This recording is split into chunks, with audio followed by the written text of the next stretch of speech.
Hello, everybody, and welcome to Facebook Friday. Again, you get to chat with me, Korey West, the Associate Director of Housing, and I have an awesome guest with me today. Her name is Tanika House, our Assistant Director of Financial Aid. Tanika, would you like to say a little bit about yourself?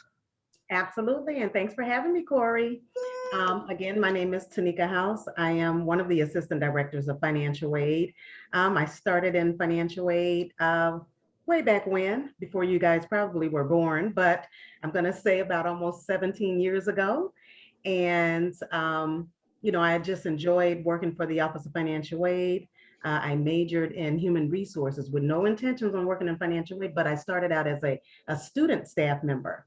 So, and I learned the financial aid process, what resources are maybe available for the students and their families. And I just found a liking in that because it was a lot of information that was not given to me while I was in college that I can now share with the students and their families. So hopefully, this run through this live Facebook presentation and questions and answers and things like that will be beneficial to you guys. And maybe if you, take down some information that you can share with others as well.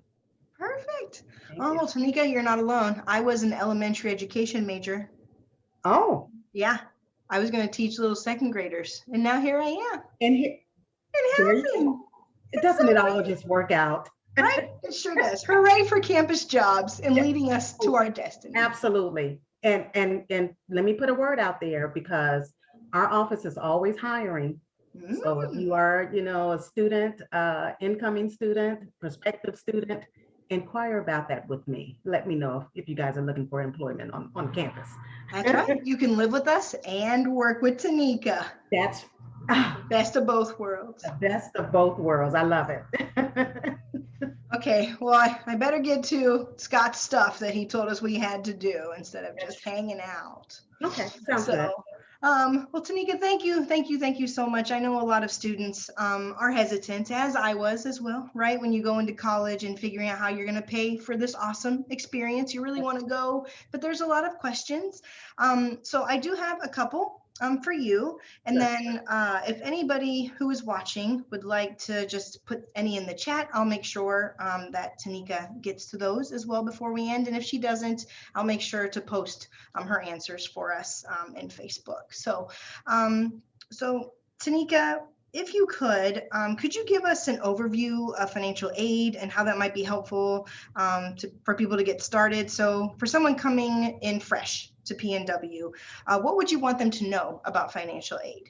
Well, first and foremost, certainly you have to submit a FAFSA application to be considered for financial aid, and that's the free application for federal student aid. That's an application that is sent to the federal processors to determine your financial aid eligibility. So what financial aid is any form of funding that can help pay for your college, including like scholarships, grants, loans, and even student employment. So that's all under the umbrella of helping you and assisting you with paying for some of those educational costs. Great, that covers a lot. It does cover a lot. It really does. And a lot of students, they fairly miss out on what their eligibility may be without, because you never know until you submit the application. Right. Yeah. Perfect. So what are some of the ways financial aid can help students pay for housing? Okay, so there are more costs on top of tuition to be considered when it comes to paying for college. Because what happens is that we look at the cost of attendance, and sometimes the students and their families, they may shy away from attending college due to this cost of attendance because it's a high number up front. But the cost of attendance is an estimated cost of what the institution of what it may cost the student to attend that university. And so that includes your tuition and fees, your housing, whether you're on or off campus, food, transportation, things like that. Those are all factored into this cost of attendance. So financial aid can be used to cover your school's costs, which includes that cost of attendance, both on or off campus. However, there are limits to how much financial aid you can get. So you might not be awarded enough to cover your full cost of attendance. However, student loans, unfortunately, are part of financial aid, and a lot of people don't realize that. Your student loans can pick up some of those added fees that may be associated with that cost of attendance. So if you have enough financial aid that can cover, say, your tuition first, and then if there's some leftover aid, you can use that to cover housing charges. And that's what we work with students. We can do some adding and subtracting for you. So do not get scared away from oh, I can't afford it. There's ways around it, and there's so many different resources that may be available for you to ensure that the cost of your education and the cost of your housing is well factored in. Perfect. I'm really bad at math, so I'm glad we have financial aid. We do the adding and subtracting for you. Makes me feel so much better. So much better, Tanika. Absolutely. So Tanika, we do have families whose children have signed up for housing or are thinking about signing up for housing that have called and they're a little concerned about going into debt and therefore making the choice to have the student continue or to commute rather than live on campus. So what thoughts do you have for families with this kind of concern? So here's the thing about student loans. So student loans offer financial support to the students who would otherwise be unable to attend college. So it makes it affordable for you. So paying off student loans will help you, one, build your credit. I mean, I think that's a great start. Student loans often have a lower interest rate than private loans, because what happens, sometimes we get students that they're registered for classes, they get admitted in or doing an application for housing, they're on housing. Hey, I can't afford it, so here's my credit card. I'm going to use my credit card to pay. Just think of the credit card interest rate. It's almost like a private loan. So we always encourage the students and their families to submit the free application for federal student aid. It's your FAFSA application, right? Because the repayment plan can be deferred 6 months after you graduate college. So paying back a student loan on schedule can help you build, good credit if you do not currently have good credit. So taking out a loan is not a bad thing, as long as you are making, good faith payments, as we would call it. So, and then also keep in mind that living on campus sometimes comes with its own drawbacks, of course. So finding an apartment, the hassle of doing that, paying more, for rent if you don't have roommates. Then you also have to keep track of bills, things. I know I'm making a face like this because I'm like, those are the drawbacks. Right. And, needing transportation to school when you're on campus housing, you can go right across the street, go to class. And then you can also find student employment on campus, so I absolutely love housing. I love the fact that there's so many different resources and avenues that students can actually choose from to see what, benefit that it does have for housing students. Yeah. I think it's a great benefit. But yeah, going out looking for, different apartments, and I don't know. I just like, needing transportation to school. If you're able to stay on campus, please do so. And then also possibly missing on-campus social activities. Oh, that's and Korey can definitely speak on that. She's the queen of the social activities. So, and then meeting other students, getting the opportunity to get, to meet other students, just be around the atmosphere. I think it's a great benefit for the students. Well, and Tanika, you made a very good point. It's like, there's value in it that's more than the loans and things like that, and it's all going towards this awesome experience that it just enhances it more. Absolutely. So absolutely, I agree. I would not be the same person I was if I didn't live on campus, and I wouldn't be this crazy weird person in front of you today. So, and I also took the loan route as well. My family could not afford it, so but it was all worth it to me. Absolutely. Absolutely. Yay. Awesome. Thank you for telling us about that. Hopefully it helps a lot of families. I hope so too. So in our time working with students in financial aid, we sometimes hear of students who need to pay for their housing with a refund they get. And I know you mentioned that a little bit earlier. However, they don't understand that the refund can go towards anywhere. So they go out and they spend their money in other places. So can you explain how this works and what students and their families need to do if they are ever faced with that type of situation? Absolutely. And let me just start by saying your refund comes from once your financial aid or those resources are applied to your account. And all of those resources are applied, subtracted, and if there's any excess funds, then the refund is sent to the student. Okay. And so that refund is used for possibly like your transportation, covering the cost of the cost of attendance. So your refund is in the amount of money left over after all of your scholarships, your grants, your federal and or private student loans are applied towards your tuition and other direct educational expenses, of course, including housing. So if there's any leftover aid, that is used for to cover some of those costs. And let me just add on there, also your books, because you're going to need to purchase your books. So make sure you purchase, and all of your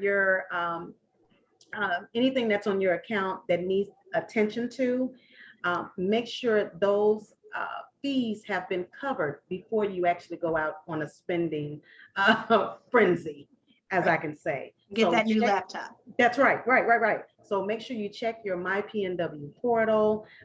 You can click on bills and payments to see if there's any outstanding balances due on your account. So let's just say, for instance, that you haven't did the application for housing, you're only registered for classes, and usually refunds go out 2 weeks prior to classes. So if you decide after your refund has been processed and sent to you, and now you want to do the application for housing, make sure whatever refund that you receive, that you use that to pay for your housing costs. Gotcha. Okay, so that's the most important. If you want everything to flow smoothly, get enrolled and get your application in for housing now. Right. So by that, right now. So by that way, when classes start August 23rd, you want, and refund checks go out 2 weeks before then, you want to make sure that your account is set how it's, as I would say, all of your T's crossed and all of your I's dotted. Tuition and fees, housing, now you have your financial aid. Any leftover money will be refunded to you so that you can purchase your books before classes start. And then whatever else is left over, you can buy your food and your laptops and things like that. But make sure that your expenses or anything that's on your account has been covered before you spend that money.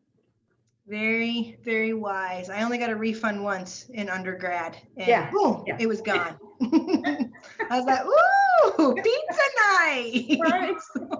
Right. Very, very sound advice that I did not get, Tanika. So. Absolutely. Thank you. Oh, and Tanika's right. The housing application is open right now. Right now. Go and do your My PNW. That's right. Sign on up. It'll be great. That's right. Yay. Okay, Tanika, I don't want our time to come to an end. I have a couple more questions. Sure. So also here in housing, we have some parents who call on behalf of their students who want to make arrangements for them. And obviously, we know that there are some laws that say we need to work with the students who are 18 or older, of course. But I know that we find ways to help parents out as well. So can you talk a little bit about the situation and how you would handle it? Sure. So when a student reaches the age 18 or begins attending a post-secondary institution, a college, at any age, so FERPA rights transfer from the parent, to the student. So FERPA rights transfer from the parent to the student. So what FERPA is, it's Family Education Rights and Privacy Act grant, in which this grants students specific rights regarding their educational record. So in short, what that means is that the parent has no right to the student record once they graduate high school. Okay, so when they're in high school, of course, the parent takes over. and we want to know everything. But once they get in college, unfortunately, the parent has no right. Sorry.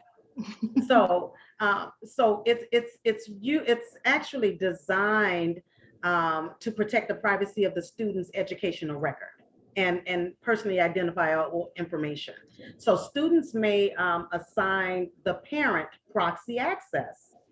Okay, so this will determine what the student would like for their parents to know. So whether it be their financial aid awards, their grades, their class schedule, their financial record. I mean, meaning like through the bursar's office, if there's any account balances and things like that. So the student will now have to give the parent permission. Okay, I know that sounds kind of The weird. tables have turned. Yeah, like, oh, now I got, but the parent must and the student must set up proxy access in order for the parent to have access and to be privy to all of the information that's on the student's account. That's what that means. Gotcha. And where would they go for this proxy access? So for proxy access, I would have the student to contact the Office of the Registrar, and they can be reached at 219-989-2210. So that would be the Office of the Registrar to set up the proxy access. Perfect. Not financial aid, right? Not financial aid. No, nope. Not housing either. Not having it. Not having it. Now hear this. If the parent does call and have not set up proxy access, we will then ask the student to get on the line with the parent and ask the student if you're going to give your parent permission to speak on your behalf. So that can happen too, but I would just prefer that the parent to set up the proxy access. Perfect. Yeah, we know all about FERPA here. It's our best friend. That's right. We take certifications every year. Yes. Just to make sure. Oh, perfect. Well, we're very helpful people, right? We'll talk to them and we'll get them going and we'll get it all figured out. That's right. That is correct. Yay. Yeah. Well, Tanika, I know we only have a couple more minutes left. Sure. Is there any other thoughts or advice you want to share on this awesome Facebook Friday? Oh, I know Facebook to the world of Facebook. I would say, just set high personal and academic standards for yourself and live up to them. Don't put off until tomorrow what you can do today. Because sometimes we're so last minute, or you're making a decision on something, just make that decision. Never wait for the last minute. And even if you're having some challenges trying to reach that decision, there's so many different resources on campus that you can contact and just maybe talk it through to make that final decision. Be open to new things, be kind to everyone. This is very nice life advice. And here's the thing with housing, and I tell students, even if it's your first time coming on to school, your incoming freshman, or even if you have, been on campus, you may experience homesickness, and we all do, we miss home, so, and it happens. Just know that you're not alone in doing that. You have so many different extracurricular activities on campus. You can meet lots of people during freshman orientations. You can talk to Korey, of course. She's a big advocate for helping the students on campus. Yes. You can find part-time employment on campus. It's just important to stay busy and meet new people while living on campus. That's what I suggest. Just live on campus. Just get that experience. Right. I agree wholeheartedly, Tanika. Yeah. One, I have found that you'll never find a more diverse or open and accepting place than a college campus. Absolutely. So you can really bend and weave and be pulled and stretched, and you're going to come out 10 times better. Yeah, absolutely. So, yay. Okay, well, I'm going to stay on track, or else Scott's never going to let me do one of these again. I'll be like, Korey, you're all done. This is that's right. That's right. For you. Right. But I enjoy it so much, and thank you for joining us. You are welcome. You are welcome. You are certainly welcome. But Aw. yeah, I'm glad I can help. There's so many, like I said, so many different resources available, for the students. If you need to contact the Office of Financial Aid, of course, we can be reached at 219-989-2301. 2, 3. For the Bursar's office, 219-989-2560. And who else? Oh, Proxy Access, the Office of the Registrar, 219-989-2210. So those some, important people, or you can contact Korey again. Korey has that information available for you. I sure I do. know. 219-989-4150 for housing. Look Yes, at all these amazing resources. absolutely. Yay, we have such a Absolutely. good team. I'm so Yes, we excited. are. I love it. I love it. I absolutely love it. I have fun with it. Yay. Well, don't give up, everybody. Thank you for joining us. And if you have any issues, again, Tanika, myself, and Scott, and Jacqueline, the registrar's office, the Bursar, we're all here to make sure your experience is great. And it will be, there will be some trouble, some hiccups will come, but we got the best people here to help you through Absolutely. it. So, yay. Thank Well, you, thank you, Korey. Tanika.